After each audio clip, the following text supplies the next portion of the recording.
Today we're going to walk you through our helmets and goggles. Ugh, I just that up. Hi, I'm Jeremiah, a gearhead here at Backcountry. Today we're going to walk you through helmets and goggles. Our goal is to help you see every line and send it safely. There are three major things you want to look for when picking a helmet: construction, ventilation, and tech features. All certified helmets are required to meet certain safety standards. What do the different constructions mean? Helmets fall into three categories: in-mold, hardshell, and hybrid. No matter which you choose, a soft EPS shell makes up the lining of nearly every helmet you'll encounter.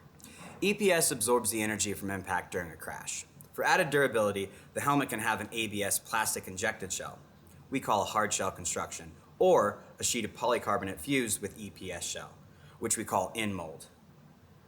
Less common are hybrid constructions, in which part of the EPS is covered with ABS injected plastic and partly covered with polycarbonate. They're lightweight, durable, but with a higher price point. One key construction element to keep an eye out for is MIPS, which reduces rotational forces that can happen during off-angle impacts. Ventilation is the next big component most look for when shopping for a helmet, and it's dependent on how you plan to use your helmet. If you run cold and you're only doing groomers, you're not going to need 15 ventilation points. If you run warm, or you enjoy putting in extra work it takes to find those hidden powder stashes, you'll probably want multiple ventilation points. Tech features vary from helmet to helmet.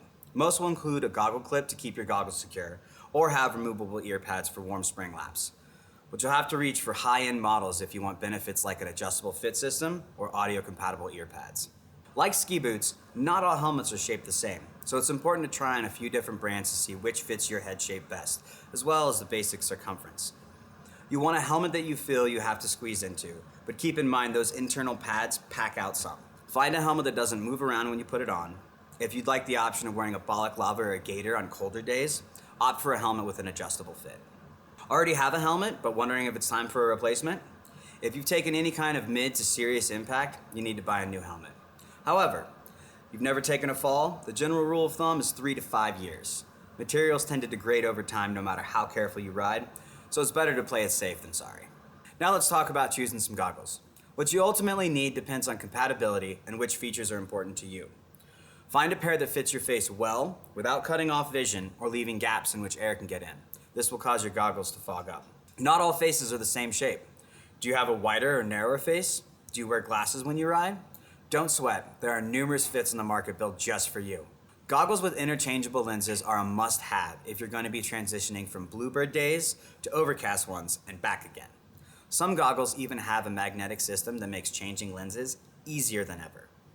Lenses get fancy fast, but they're often worth the extra cash, particularly if you're skiing multiple days in a week. Basic shapes include spherical, cylindrical, and toric. Cylindrical, or flat lenses, are only curved horizontally. They offer good performance at a lower price point. Spherical lenses are curved horizontally and vertically.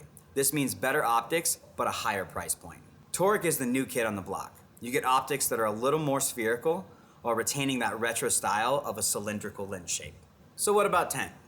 One term to keep in mind when shopping for the right lens is VLT, or visual light transmission. Bluebird days will require a darker tint between 10 and 35%, but the light is flat, or you're chasing free refills on a storm day, you'll want something closer to 80% for more light and a clearer vision. And if you've got the budget for it, find lenses with contrast boosting technology, like Oakley's Prism or Smith ChromaPop.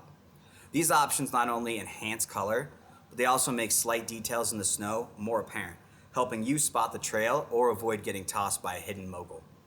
Alright, let's wrap this up with a few key points. Pick the right size helmet and goggles for a safe and comfortable fit.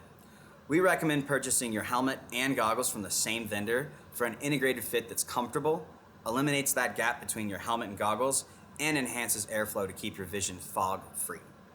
And last of all, know when to replace that helmet. If you've taken a fall, replace your helmet. It's been more than 5 years, it's replace it o'clock. Thanks for tuning in. If you still got questions about which helmet or pair of goggles is right for you, don't hesitate to call a gearhead. Until then, hope you catch some face shots.